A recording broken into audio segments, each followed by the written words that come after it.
Another fun-filled, exciting morning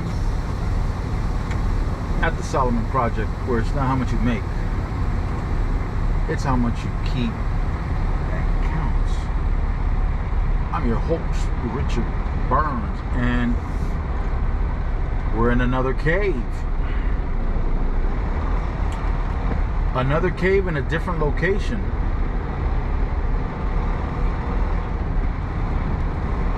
I'm not sure how to get out of this one because I don't see any arrows, I don't see any directions. I'm just drifting off of here. Oh, finally saw a sign. Exit. This was a little different from the other back cave that I was in.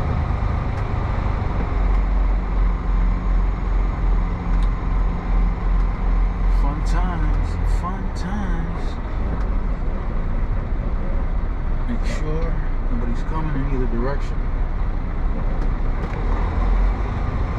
And we out of here. This cave is in Illinois.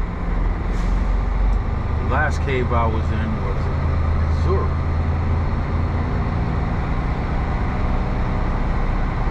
Fun times. Let's go through this. Follow me.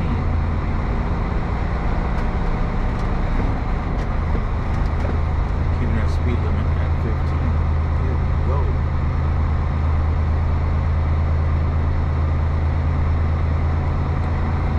So how does it feel like drifting inside this cave right now? Kind of funky, huh? Both locations are refrigerated warehouses. I guess it's more cost effective to have a refrigerated warehouse inside a cave.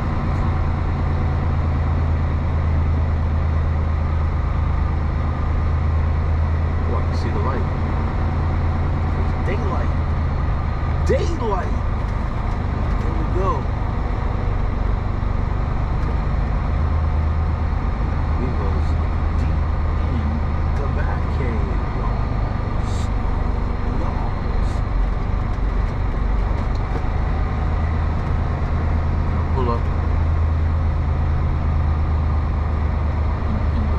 Top bends, and we're gonna pull out the neck.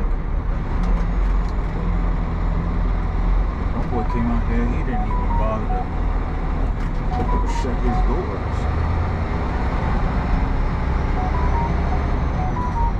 This guy's about to come in. Ooh, messages are just kicking in. I had no signal whatsoever in the back cave.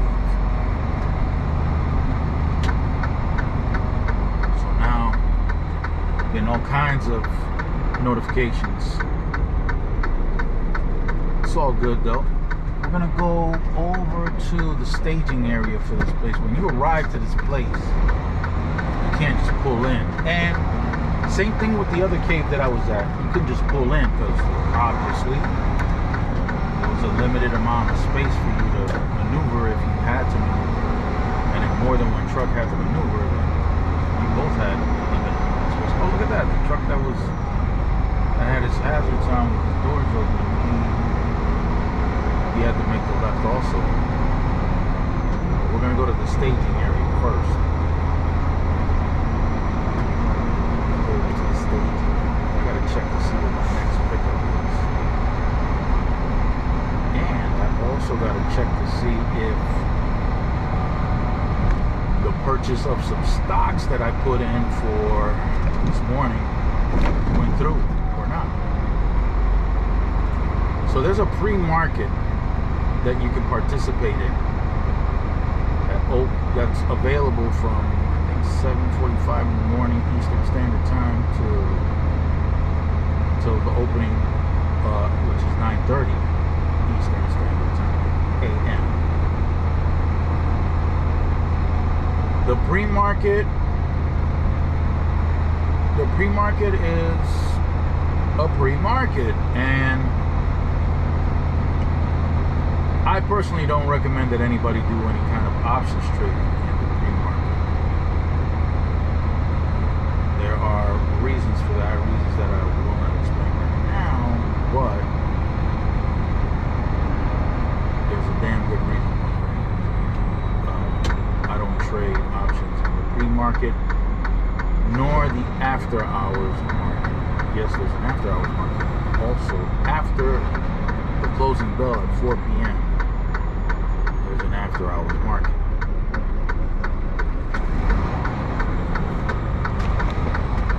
Here, this is the staging area right here. Come here,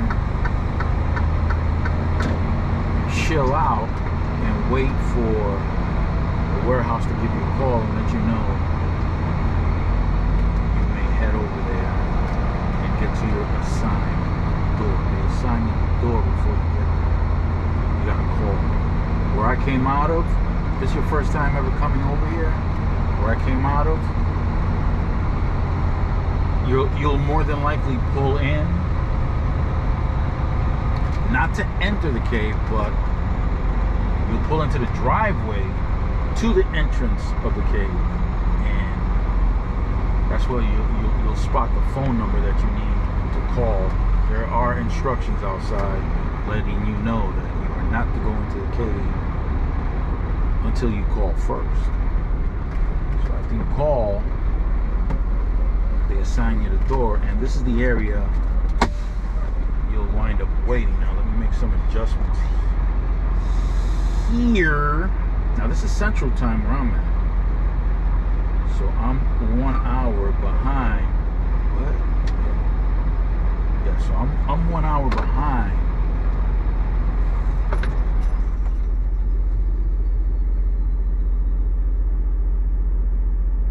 from the East Coast. So it's almost 10 here. It's almost 11 back in the East Coast. But let's run a quick. Let's make some changes, some slight changes, because we don't want any interruptions. Okay, what the heck just popped up on my phone? What is this? Oh Lord, have mercy! Things that just pop up on a person's phone. Look at this, like a million.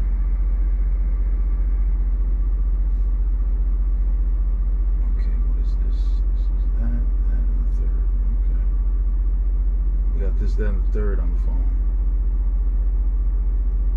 What the heck is this? Okay, I'm supposed to go to Perryville, Missouri.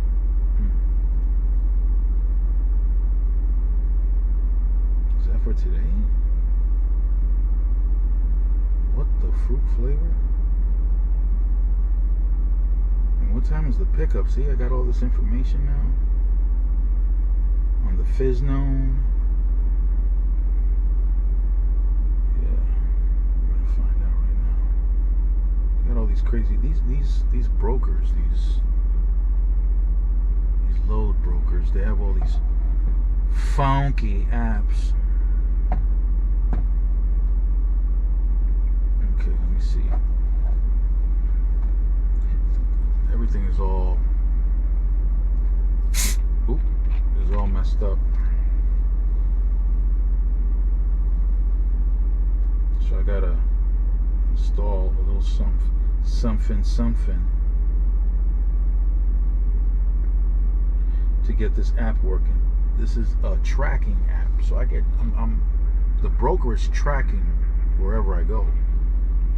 From the moment I pick up, actually before I go pick up, the app is letting the broker know exactly what my location is.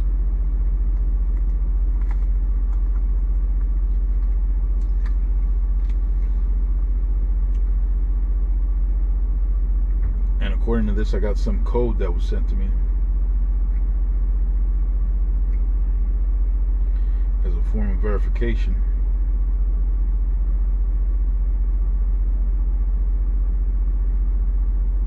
I even have messages from my broker after letting my broker know, hey,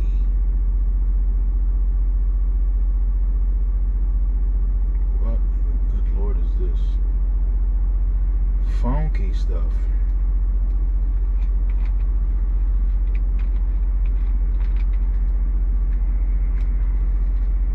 I got some funky stuff on my phone. That's what happens with these apps sometimes. They put funky stuff. And I'm not sure what it is that this particular app is requesting. It's requesting for a code, but I don't know what code they're requesting. Your phone, your rules, terms and conditions. Okay, here we go. Phone number's going in. Sends me over to some other location. Enter the code. We just sent a verification. Oh, here it is. Finally got it.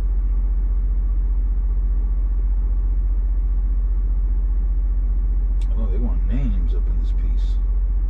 They don't usually ask for my name, but this one's asking for my name. Check that out. New and improved. Upload a picture.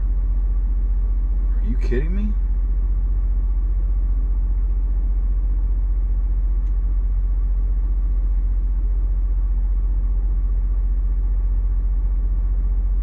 Man, if this picture don't break the camera.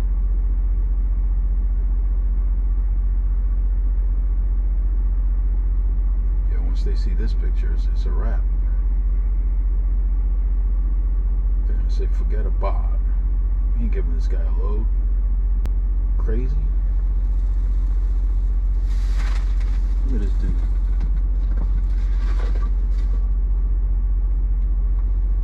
Let's see what we got going on. No assignments yet. What would you have me download this thing for? No assignments yet. That's silly. That is ultra silly. Let's go right here. Check out. See. Yeah, we got that late. Alright. It don't mean we can't talk about something. Let me see.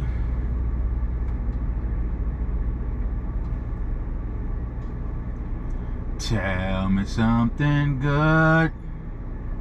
What is this?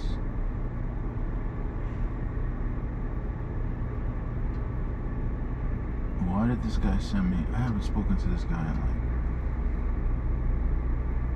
since the time that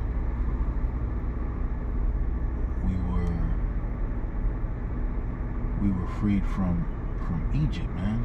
That's when Moses gave us the tablets when the last time this guy spoke to me. What the heck? Okay.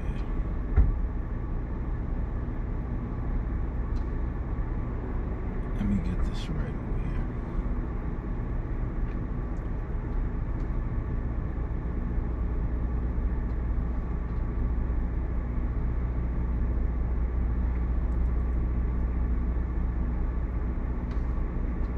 Okay, so Representative Rashida Tlaib. Roy, where's she from originally? Was she born here in the new United States? No, she's Palestinian American, right? She's Palestinian, but she was born here, right? But she's of Palestinian descent, or her parents are Palestinians, something to that effect. Roy. So Representative Tlaib, I don't even know if I'm pronouncing that right, but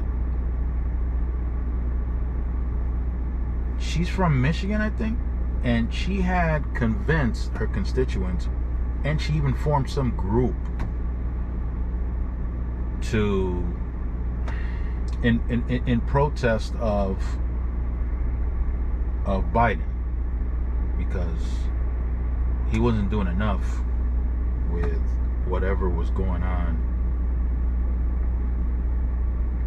in Palestine,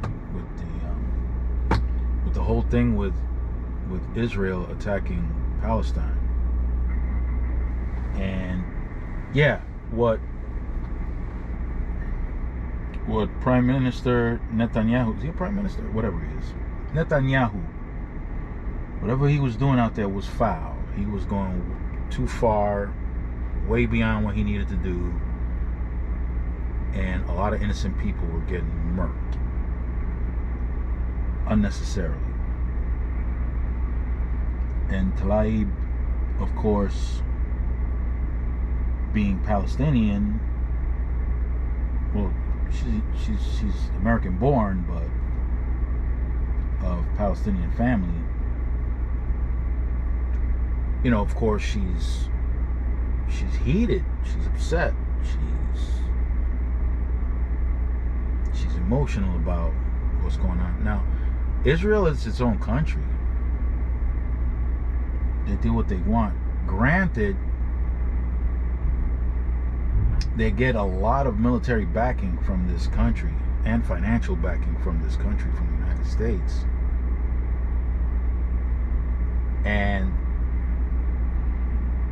I'm not sure what the contract is that the U.S. government has with Israel.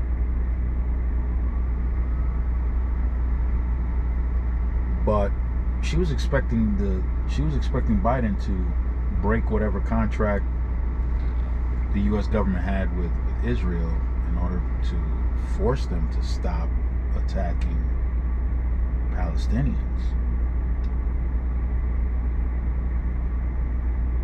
I don't know what the deal is 100% with that.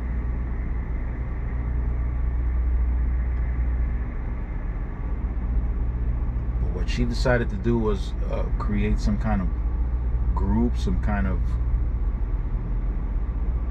organization or something to teach Biden and then later on Harris a lesson. Yeah. Wanted to teach him a lesson. So they convinced a lot of people to either not vote at all, stay home, or to vote for the third party candidate, Jill Stein, or to even vote for Trump as a form of punishment, I guess. It's not working out very good right now. Maybe Representative Tlaib forgot that not only does Trump have no sympathy for Muslims in general, but he's got a real cool relationship with Netanyahu. I think they forgot that. I think she forgot that. I think all those Muslims in Michigan forgot that.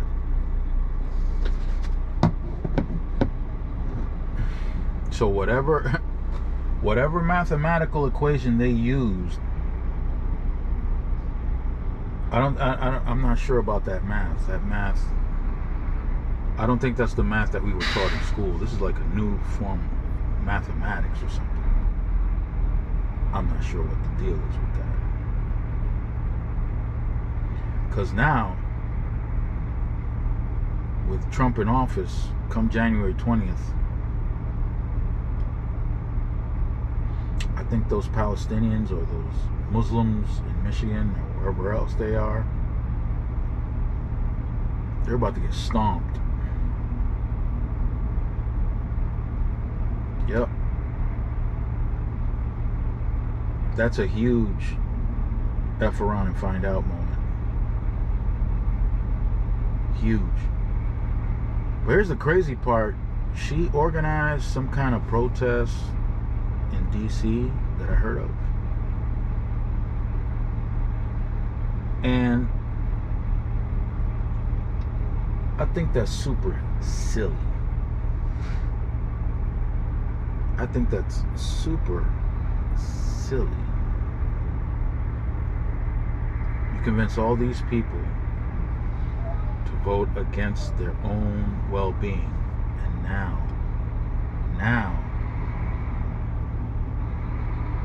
you want Biden to try to help out somehow. Man, that is corny. That is like extra, ultra corny. I want to talk about the difference between what do you call this thing? A manager and a person who starts a business, builds it up, and gets past that 1 and 5 year threshold where a lot of people, what is this? Distracted, apologies.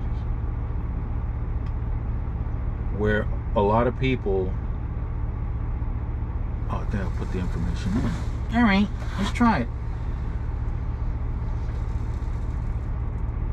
There's a difference. What I'm trying to say is that there's a difference between someone who goes to school, learns how to manage a business, and somebody who actually starts a business, gets past that 1 year threshold, then that 5 year threshold, and then the company is still viable, still vibrant, still growing. The mindset of that person is different from the person who goes to school and gets a degree in business management. It's different. It's different. It's like grandma's recipe, okay? Grandma has a recipe for whatever it is, whatever meal it is, whatever soup, whatever pie, or whatever, anything she's got going on.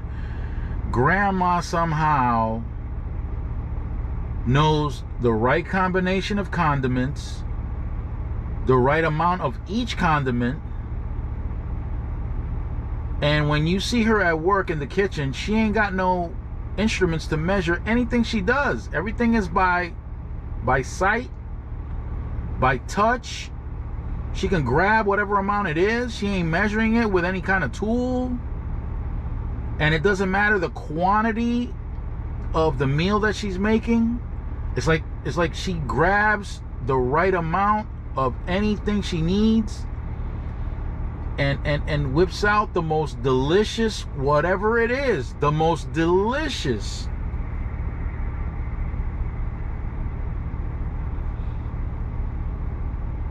And that's something that we're gonna have to hold on for a second.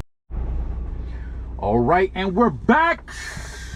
You gotta excuse me for that, folks. I had to respond, but now we have the correct information, correct location, and we're gonna go back to Grandma with her ability to whip up some food and the most delicious food without using anything to measure with. And if you ask Grandma, listen, I want to learn. Well, you got to develop the touch. You got to develop the eye to be able to measure. You got to develop all that stuff. And even after she lets you watch, because if she tries to write it down, forget it. It's just, she may not know how to, because a pinch of this, a smidgen of that, that's not an exact measurement. So for her to be able to sit down and try to figure out what a pinch of this and a smidgen of that is, forget it. Just stand right here, watch. Okay? And even after, look, when she writes it, you may not get it right. Even if she lets you stand there and watch for however long it's necessary for you to learn, after you're done learning, you may not You may not prepare it as deliciously as grandma did.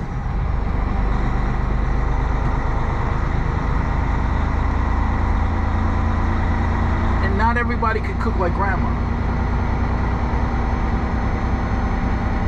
Out of like 100 people that stand there and watch her do her thing, maybe one person. It might take 200 people, and she might get one person.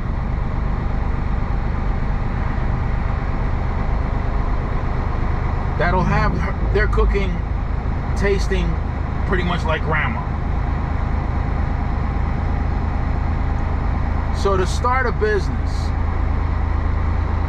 to get it past that 1 year threshold where most businesses go out of business,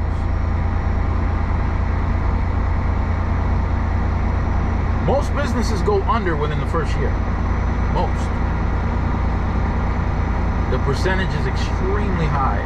I don't remember what it is, but it's very, very high. But to get a person that can start a business, get past that first year, then get to the next threshold, which is the 5-year mark. You get past 5 years, there's a really good chance that you got a solid business that's going to last a very long time. But to find a person that can do that,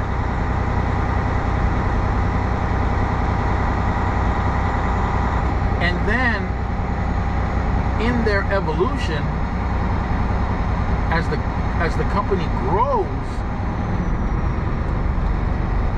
they can't take care of everything on their own. They just can't. It's just too much. If the objective is to grow, you gotta start delegating some responsibility to other people. Somebody else is gonna have to open up the store. Somebody else is gonna have to close it. Could be the same person, could be two different people. Somebody else is gonna have to do the books. Somebody else is gonna have to do inventory, pricing, customer service. Other people are gonna have to take care of business within grandma's business, or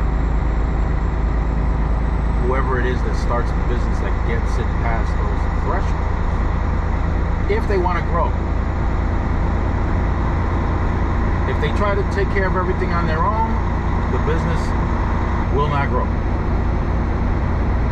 You have to delegate.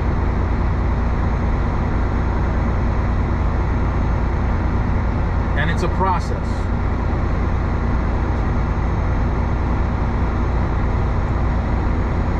You're going to have to encounter a variety of personalities, different temperaments, different abilities. So you got to go around like you're building some kind of Lego set, or like some kind of a puzzle, to figure out which person is better at what position, and positioning them in those positions to make sure that the company flourishes. There's a lot, I just got words for you. But when you try to apply these words to real life, woo! Yeah, buddy. Because dealing with people is not easy. Not easy at all. Some people are going to believe, hey, I deserve this position. I deserve it. Let me try. You try them, and they're really not that good. Somebody else is better. And you take them off that position, put them somewhere else. And they don't like the idea, number one, that you took them out of the position. And number two, the person that you put in to replace them, they don't think they're as good. They don't think they belong there. Now there's resentment.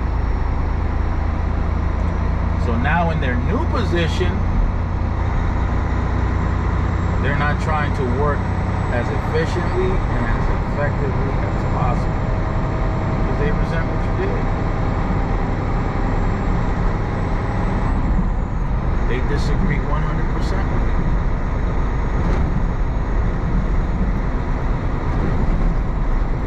you. You can be absolutely right by taking them off that position because somebody else is better. You could be absolutely right. They don't think that you're right. And because they don't think that you're right, now they resent you.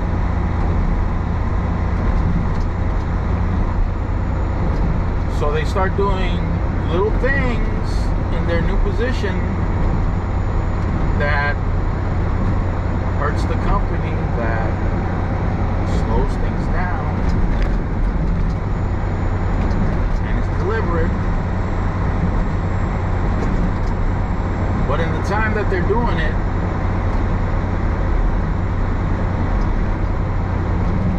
you're not going to see the impact right away. So that stuff is going to be festering in your company.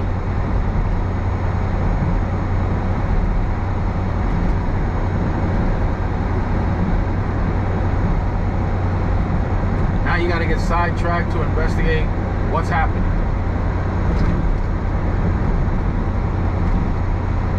We should be several steps ahead of where we are right now. What's going on? And it's not like the person's going to come forward and say, oh, well, it's me. Yeah, I'm doing this to you because I resent you. No.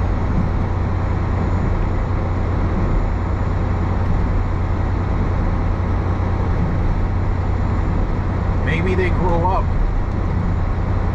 and they realize, hey, this is the position they thought that I should be in. Let me do it to the best of my abilities.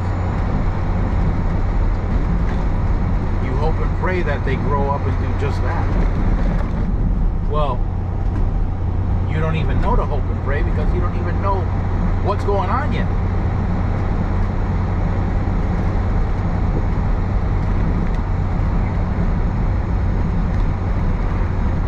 Well, after everything is all settled and everything is all said and done, the person that decides to manage your company, they don't have the same ingredients. They're like the person wanting to learn how grandma did their thing. They learned it through a book. But they don't have the right amount of pinch. They don't know the correct amount of smidgen. They learn through a book. They don't have that feel. They don't know how high the fire is supposed to be. How the pan is supposed to be before you put in the ingredients. What order that you put the ingredients in, maybe you got that in a book. But you don't have the feel.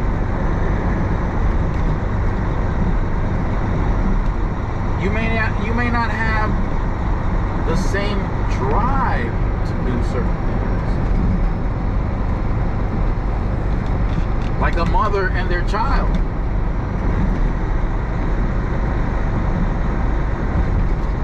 It's not the same. Two women both have kids, but the other woman is not going to take care of your kids the same way, even though the other woman has kids. But those are not her kids. That bond is not there. It's not the same.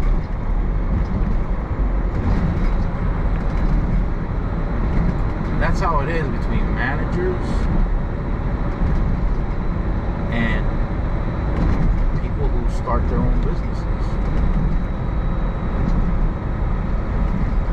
Not to say that a manager can later on develop something similar to what a business starter does. Couldn't tell you how long it would take.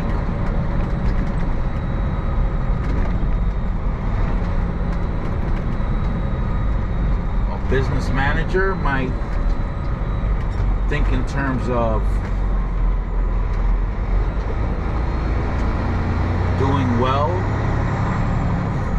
for the sake of the company, but remember, they're not attached to that company the way that the starter, the business starter is. That's their baby. That's their child.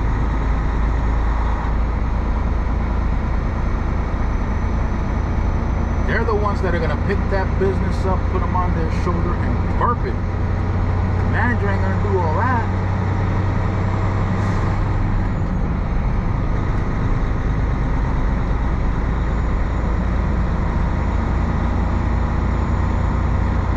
Well, I want to let you guys know the difference between a business manager and a person who starts a business.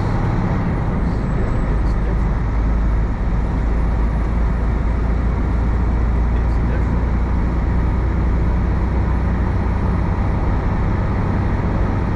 Well, you know what? I didn't bother to see if my trade went through. So I'm gonna let you guys go. I'm gonna go check out my trying to pull over, check out my trade, make sure I put a price in. Put a price in below the price at the time of the pre-market. So between now and then the price went down. Pretty sure I'm owning those shares. If the price went up, I gotta decide whether I want to buy it at a higher price or not. So I'm gonna let you guys go so I can take care of that. Listen, guys, please stay fresh, keep it profitable, and I'm gonna make sure that Kitty comes around. And well, you know, Kitty likes to hang out in the woods. Look right now, it is. Get you guys out. Yo, Kitty, where you at? Arabam Dacia, seviyorum çift kalem açça. Göremedi kimseden fayda, işler